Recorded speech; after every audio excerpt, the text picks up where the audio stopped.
Hi dear friends, today we study about psychology. Psychology BSc nursing first sem का subject है। Psychology में अपन क्या पढ़ेंगे, कैसे पढ़ेंगे, कितना अपन को पढ़ना है, क्या अपने लिए ज़रूरी है, कैसे अपन क्या कुछ करेंगे, वो सब मैं आज आपको समझा देता हूँ। अपन एज ए इंट्रोडक्शन आज साइकोलॉजी को देख रहे हैं। अपन स्टार्ट करते हैं। पहले मैं आपको बता देता हूँ साइकोलॉजी आपके कितने मार्क्स की रहती है। तो जो साइकोलॉजी आपके 37 मार्क्स की रहती है आपके एग्जाम मेन एग्जाम में, ठीक है। और जिसमें से 7 एमसीक्यू रहता है, तो आपको थोड़ा सा डिटेल स्टडी भी देखनी पड़ेगी एमसीक्यू के लिए। तो अपन आज थोड़ा थोड़ा ओवरव्यू देख लेते हैं साइकोलॉजी क्या होती है। अपन स्टार्ट करते हैं ना। What is psychology? Psychology is an optional subject of philosophy. Philosophy का एक सब्जेक्ट है ये क्या करता है? फिलोसॉफी मतलब अपन किसी भी चीज़ इंसान के बिहेवियर को, उसके इमोशंस को, मेमोरी को, नॉलेज, ये सबको अपन जान सकते हैं फिलोसॉफी के अकॉर्डिंग ना। अब साइकोलॉजी के बारे में देखते हैं। साइकोलॉजी क्या होता है? साइकोलॉजी दो वर्ड से मिलकर बना है, एक तो साइकी और दूसरा लोगस। ये फिजिक्स ही नहीं है ना, साइकी है। साइकी और लोगस। साइकी का मतलब क्या होता है? साउल। और लोगस का मतलब होता है to study, means the study of soul. The study study of soul है ना, इसको अपन क्या बोलेंगे? Psychology. The study of soul ये लिखा हुआ है ना। The word soul was used vaguely and there were many interpretations to code given it है ना। ये अपन को नहीं देखना, अपन ने देख लिया डेफिनेशन सब। साइकोलॉजी एक डेफिनेशन बन गई अपन की, ऐसे साइकोलॉजी की होगी। The study of soul is called psychology, the study of behaviour is called psychology. अपन आगे देखते हैं। साइकोलॉजी के अंदर अपन बिहेवियर को देखते हैं, मेनली अपन बिहेवियर को देखते हैं। तो अपन इसके बारे में देखते हैं। The any manifestations of life is activity, behaviour and collective name for activity, जिसके अंदर तीन एक्टिविटीज आती है: motor activities, cognitive activity, affective activity है ना। मोटर एक्टिविटी को अपन कॉग्निटिव एक्टिविटी भी बोलते हैं, जैसे वॉकिंग हो गया, स्विमिंग हो गया, डांसिंग हो गया। मतलब अपन कोई वर्क कर रहे हैं, कोई कार पर जैसे अपन चल रहे हैं, स्विमिंग कर रहे हैं और डांस कर रहे हैं, तो ये सब अपन क्या कॉग्निटिव एक्टिविटी के अंदर आएगा। कॉग्निटिव एक्टिविटी क्या होती है अपने, ये अपनी एक आगे यूनिट भी है, इसके अंदर अपन क्या पढ़ेंगे? थिंकिंग हो गया, रीजनिंग हो गया, इमेजिंग हो गया, मेमोरी हो गई, परसेप्शंस हो गया, और अपने नॉलेज हो गई। ये सब अपने कॉग्निटिव कॉग्निटिव प्रॉपर्टीज के अंदर या कॉग्निटिव एक्टिविटीज के अंदर आता है। मतलब अफेक्टिव एक्टिविटीज़ क्या होती है? अफेक्टिव एक्टिविटी मतलब अपने ये बिहेवियर से रिलेटेड हो गया, जैसे अपन कैसा महसूस कर रहे हैं, खुश महसूस कर रहे हैं या फिर सैड महसूस कर रहे हैं। अगर कोई दिक्कत हो जाती है फैमिली में, तो अपन बहुत ज़्यादा सैड फील करते हैं, तो सैड हो गया। अपन को किसी पे गुस्सा आता है तो एंग्री हो गया, हैप्पी हो गया। सब किसके अंदर आता है? अफेक्टिव एक्टिविटीज़ के अंदर आता है। अपन अब आगे चलते हैं, ठीक है। अपन एक बार इवोल्यूशन कैसे हुआ साइकोलॉजी का ये जान लेते हैं ना। पहले अपन ने स्टडी ऑफ साउल किया, साउल की स्टडी की। साउल की स्टडी करने के बाद अपने जो स्टडी अबाउट माइंड की, अपन माइंड की स्टडी करने लग गए। उसके बाद कॉन्शियसनेस, एक्सपीरियंसेस, अनकॉन्शियसनेस, इन सब की स्टडी की। ऐसे कर करके अपन ने बिहेवियर की स्टडी कर ली, और स्टडी ऑफ बिहेवियर ही क्या कहलाता है? साइकोलॉजी है ना। Behaviour of study psychology. Understand? समझ गए? आई थिंक यहाँ तक आप समझ गए होंगे। कोई भी डाउट हो तो आप मेरे को कमेंट सेक्शन में बोल सकते हैं, मैं ज़रूर रिजॉल्व करूँगा ना। और मैं आपको कैसे पढ़ाऊँगा? मैं भी आपकी तरह स्टूडेंट रह चुका हूँ, तो एज ए स्टूडेंट की तरह आपको पढ़ाऊँगा, तो आपको सारा कुछ समझ आ जाएगा कैसे आपको लिखना है। मैं बिल्कुल हिंदी में एक बार क्लियर करके बताऊँगा आपको, है ना। आगे ये अपने इंपॉर्टेंट नहीं है, जो इंपॉर्टेंट आपके लिए होगा मैं वही चीज़ आपको पढ़ाऊँगा इस बुक में से। अपन किस बुक को ले रहे हैं? आर श्रीवानी बुक से पढ़ रहे हैं अपन। मोस्ट इंपॉर्टेंट बुक है। इसमें से अगर आपको एक बार समझ में आ गया तो इससे बाहर आपको कहीं नहीं जाना, सारा पेपर आपके इसी बुक में से आना है। चैप्टर खत्म होने के बाद अपन आपको क्वेश्चन भी करवाएंगे ना। अब अपन देख लेते हैं definition of psychology. Most important है। किसी भी जो भी सब्जेक्ट होती है उसका पहला चैप्टर इंपॉर्टेंट रहता है। अपन को साइकोलॉजी की डेफिनेशन तो आनी ही आनी चाहिए। एक डेफिनेशन अपन ने ये भी याद की थी, स्टडी ऑफ साउल है ना। स्टडी ऑफ साउल हो गया, स्टडी ऑफ बिहेवियर। अब अपन देखते हैं नई definition. Psychology is the science of human and animal behaviour. Behaviour को स्टडी करती है, सही बात है। It include the application of behavioural science to human problems. क्या कहना चाह रही है? Psychology is the science of human and animal behavior. It include the application of behavioral science to human problems. Okay. एक डेफिनेशन और देखते हैं, अपन इसको देख लेते हैं ना। एक ये हो गई अपनी, एक ये देख लेते हैं 2 नंबर की। तीसरी अपन ने वो देख ली, और स्टडी ऑफ बिहेवियर भी हो गया। Psychology the science, psychology science है, फिलोसॉफी के अंदर आती है, फिलोसॉफी साइंस है। Which aims to give us better understanding control of behaviour, right. Psychology क्या करती है, बिहेवियर के बारे में बताती है, उसके अंडरस्टैंडिंग को बताती है, अपन कैसे कंट्रोल कर सकते हो सबके बारे में बताती है, of the organism as a whole, मतलब ये सबके बारे में बताती है। Psychology the science which aim to give us better understanding and controlling of the behaviour of the organism. ऐसे एक साथ आपको सारी डेफिनेशन याद नहीं हो सकती, आपकी जितनी भी डेफिनेशन आप एक पेज में लिखते जाना साइड बाई साइड, तो आपके लिए बेटर रहेगा। अब इस डेफिनेशन को याद करने के लिए आप कैसे कर सकते हो, साइकोलॉजी एक साइंस है, वो क्या करती है, अपन को बेटर अंडरस्टैंडिंग बनाती है और कंट्रोल करती है। किसका कंट्रोल करती है, बिहेवियर का, बिहेवियर के बारे में पढ़ रहे हैं, और सबका करती है अपना, हमारा, एनिमल का, सबका करती है, तो इसलिए एज ऑर्गेनिज्म हो। ओके, आगे चलते हैं, ये डेफिनेशन हो गई। अब अपने स्कोप ऑफ साइकोलॉजी देख लेते हैं। स्कोप क्या है साइकोलॉजी के, limit of its operation and application. इसके जो ऑपरेशन होते हैं, एप्लीकेशन, ऑपरेशन मतलब इसके काफ़ी सारे टेस्टेस होते हैं, एप्लीकेशन होती है, नर्सिंग फील्ड में क्या एप्लीकेशन है, क्लिनिकल फील्ड में क्या एप्लीकेशन, तो वो थोड़ा लिमिटेड रहते हैं ना। The branches topic and subject matter with the which deals, है ना, ये काफ़ी सारे ब्रांचेस के साथ डील करते हैं अपन, वो देख लेते अभी। The field operation of application of the subject psychology is too vast. इसका फील्ड और एप्लीकेशन जो है इसके बहुत ज़्यादा वास्ट है, तो अपन एक एक करके देखेंगे, थोड़ा बहुत साइकोलॉजी की ब्रांचेस के बारे में जानेंगे।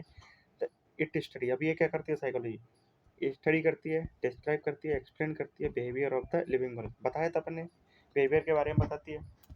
आगे देखते हैं, डिस्क्राइब करती है आप सारी तरह की एक्टिविटीज़ को, जैसे कॉग्निटिव, कॉग्निटिव अफेक्टिव, आपको बता दिया कॉग्निटिव एक्टिविटी में डांसिंग, वॉकिंग, ये सब आता है। कॉग्निटिव मेमोरी, थिंकिंग, परसेप्शन, ये सब आता है। अफेक्टिव सैड, फीलिंग, हैप्पी, ये सब आता है। It study not only human behaviour, human behaviour को नहीं पढ़ती है, बल्कि ह्यूमन एक्सपीरियंस को भी बताती है, उसके लैंग्वेज को बताती है, उसके फॉर्म को बताती है, सब कुछ बताती है ना। तो ये अपने समझ आ गया। आगे चलते हैं, चौथा नंबर क्या पॉइंट है अपना, it employ all the living creatures created by the elementally irrespective of their species, caste, colour, sex, mental, physical state, है ना, ये सब हो गया। It studies it study the behaviour of animal, ये एनिमल के भी बिहेवियर को पढ़ती है, भी बताया था, वो डेफिनेशन अपन ने देखी थी, देखो आप, मैंने बोला था आपको कि ये एज अ होल ऑर्गेनिज्म है ना, एज अ होल ऑर्गेनिज्म सबको देखती है, ह्यूमन बिहेवियर कोई भी हो। ठीक है, चलो आगे बढ़ते हैं अभी। अब देखते हैं अपन ब्रांचेस ऑफ साइकोलॉजी क्या हो सकती है। मेन दो कोर ब्रांचेस होती है साइकोलॉजी की, एक तो प्योर साइकोलॉजी, एक होती है अप्लाइड साइकोलॉजी। अपने कौन सी है, अप्लाइड साइकोलॉजी अपने में। पहले प्योर साइकोलॉजी में देख लेते हैं, जनरल साइकोलॉजी आता है, एब्नॉर्मल साइकोलॉजी आता है, सोशल साइकोलॉजी रहता है, physiological psychology, parapsychology, geopsychology, developmental psychology, experimental psychology. Developmental psychology का अपने आगे एक यूनिट अपन उसमें पढ़ेंगे। एक्सपेरिमेंटल साइकोलॉजी का अपन एक मेथड पढ़ते हैं अभी इस चैप्टर के अंदर। अब अपनी साइकोलॉजी, अप्लाइड साइकोलॉजी, उसके अंदर क्या कहता है, एजुकेशन साइकोलॉजी, अपन एजुकेशन फील्ड में साइकोलॉजी को कैसे यूज करते हैं। क्लिनिकल साइकोलॉजी, हॉस्पिटल में साइकोलॉजी का क्या यूज़ है, क्लिनिकल फील्ड में साइकोलॉजी का कैसे यूज हो सकता है। जैसे अपन कोई भी पेशेंट को देख रहे हैं, उसका बिहेवियर कैसा है, वो क्या सोच रहा है, अपन उसका थोड़ा बहुत अगर किसी जो नर्स है उसको पता होगा तो उसके बिहेवियर के बारे में पता लगा सकते हैं। इंडस्ट्रियल साइकोलॉजी होती है, लीगल साइकोलॉजी अपने जो लॉ में यूज आती है उसको अपन लीगल साइकोलॉजी बोलते हैं। मिलिट्री साइकोलॉजी भी होती है, और पॉलिटिकल साइकोलॉजी तो आप सब जानते हैं, उसके बारे में मैं आपको क्या ही बताऊँ। ये होगी ब्रांचेस ऑफ साइकोलॉजी। अपन आगे बढ़ते हैं। ब्रांचेस के बारे में आप थोड़ा बहुत पढ़ लोगे, इतना आपके लिए ज़रूरी नहीं है, पर आप थोड़ा बहुत पढ़ लेना। बाकी ये जैसे देखो, application of psychology in various field है ना, ये देख लेते हैं। इसके बाद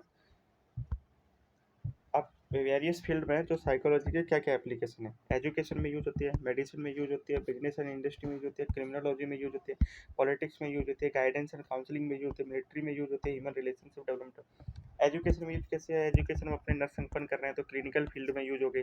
मेडिसिन में कैसे है, मेडिसिन अपन साइकोसिस वाली मेडिसिन आती है ना, साइकोसिस वाली, जो कुछ लोग साइकोसिस हो जाता है उनको साइकोसिस वाली मेडिसिन देते हैं, तो वो साइकोलॉजी के अंदर आती है। बिजनेस एंड इसमें साइकोलॉजी को समझ रहे, किसी भी फील्ड में अपन वर्क कर रहे हैं तो उसकी क्रोनोलॉजी, साइकोलॉजी को समझना बहुत जरूरी है। क्रिमिनोलॉजी में भी काम आता है, क्रिमिनोलॉजी में क्रिमिनल की साइकोलॉजी क्या है, ह्यूमन साइकोलॉजी, वो अपन उससे समझ सकते हैं। पॉलिटिक्स में काउंसलिंग, गाइडेंस एंड काउंसलिंग अपन आगे पढ़ते हैं। ये सारा अपने लिए एक इम्पोर्टेंट टॉपिक है। रिलीवेंस इन नर्सिंग, नर्सिंग में रिलीवेंस क्या हो सकता है ना, अब ये देख लेते हैं, एक अच्छा टॉपिक है। उसके बाद अपन आज ये यहीं तक पढ़ेंगे, relevance of psychology in nursing, है ना, टू अंडरस्टैंड हर सेल्फ, है ना, to understand her own self. Psychology क्या बताती है, अपने आप को समझो। साइकोलॉजी कहना, साइकोलॉजी अगर कोई इंसान को आती होगी, किसी नर्स को आती होगी, तो वो अपने आप को समझेगी, अपनी एबिलिटी को समझेगी, वो सब कुछ अपन वो अपना आराम से पता लगा सकती है। जैसे देखो इसमें क्या लिखा हुआ है, अपन देखते हैं। The knowledge of psychology will help us to get an insight into her own motives. बोला था मैंने आपको, अपने अंदर की डिजायर्स, मोटिव्स इन सबको जान सकती है आराम से ना। ये हो गया। इसके बाद the understanding the patient, patient को समझने में भी साइकोलॉजी हेल्प करती है। पेशेंट को कैसे समझने में भी बोला था मैंने आपको। अगर कोई पेशेंट है साइकोसिस है, उसको अगर साइकोलॉजी से मतलब उसकी साइकोलॉजी सही नहीं है, तो अपन उसके अगर अपन को साइकोलॉजी की नॉलेज होगी, उसके नॉर्मल बिहेवियर अपन जानते हो कि नॉर्मल बिहेवियर कैसा होता है, नॉर्मल बिहेवियर कैसा होता है, तो अपन पता लगा सकते हैं कि ये पेशेंट साइकोसिस हो सके, इसको ये मतलब किसी को भी दिक्कत पहुंचा सकता है, तो अपन पेशेंट के बारे में भी जान सकते हैं। जैसे देखो इसमें क्या लिखा हुआ है, the nurse are professionals mean for providing care to the patient, patient provide करने के लिए होती है। The patient may be suffering from the acute और chronic disease, may be male और फीमेल भी हो सकता है, यंग ओल्ड हो सकता है, कम हॉस्पिटल में so many physical and physiological problems, they may also be tense worry, so ये सब हो सकता है। तो अपन ये सब के बारे में अगर नॉर्मल जानते होंगे तभी तो अपन एबनॉर्मल का पता लगाएंगे। आगे देखो, द रिकॉग्नाइज एबनॉर्मल बिहेवियर, अपन को नॉर्मल बिहेवियर का पता होगा तभी तो अपन एबनॉर्मल बिहेवियर के बारे में पता लगा सकते हैं। ये हो गया। आप इनको स्टडी करना, मैं आपको एक बार समझा देता हूँ सारा क्लियर। अब टू अंडरस्टैंड अदर पीपल्स, अभी बोला था मैंने आपको, अगर अपन को साइकोलॉजी के बारे में पता होगा तो अपन सामने वाले इंसान को आसानी से समझ सकते हैं, वो क्या सोच रहा है, क्या करना चाहता है, क्या बोलना चाहता है। उसने कुछ बोला और आप उसके पीछे के राज को जान सकते हैं अगर आपको साइकोलॉजी के बारे में अच्छा पता है। जैसे the student nurse has to study work live with other nurses, doctor, patient, family means the scientific knowledge of human nature, nature के लिए अपन इंसान पढ़ता है दूसरे लोगों को समझने के लिए। अगर एक जैसे मान के चलो आप नर्सिंग स्टूडेंट हो, आप डॉक्टर के साथ तो अपने स्टाफ जो सीनियर स्टाफ है उनके साथ हो, आप वहाँ के जो स्टाफ उनके साथ हो, तो आप उनको कैसे समझ सकते हो, साइकोलॉजी के अकॉर्डिंग समझ सकते हो उनका। तो अपने क्लिनिकल फील्ड में ये यूज हो गया इसका। आगे तो प्रोवाइड केयर, ये देखो प्रोवाइड क्वालिटी केयर, साइकोलॉजी के अकॉर्डिंग अपनी क्वालिटी केयर भी पेशेंट को प्रोवाइड कर सकते हैं। हेल्प एडजस्ट टू द, और अगर कोई पेशेंट है उसको वो सिचुएशन में जो है ढल नहीं पा रहा, तो अपन उसको सिचुएशन में ढलाने के लिए भी अपन साइकोलॉजी के हेल्प से उसको मदद कर सकते हैं ना। आगे चलते हैं, help the nurse to appreciate the necessity and the changing environment of surrounding, और ये सराउंडिंग का एनवायरनमेंट चेंज करने में भी साइकोलॉजी बहुत ज़्यादा हेल्पफुल होती है। Thank you so much for watching my video. Please like share and comment, आगे ऐसे आपके लिए पूरी साइकोलॉजी की वीडियो लाता रहूँगा। आप मेरे चैनल को सब्सक्राइब कर लें और बेल आइकन को ऑन कर लें। मैं आपको बिल्कुल एश्योर करता हूँ, आप मेरे से पढ़ोगे, आपके जो मेन यूनिवर्सिटी एग्जाम है आउट ऑफ आउट मार्क्स आएंगे। पर प्लीज़ आप डेली रेगुलर वीडियो देखकर चैनल को सब्सक्राइब कर लें। Thank you so much.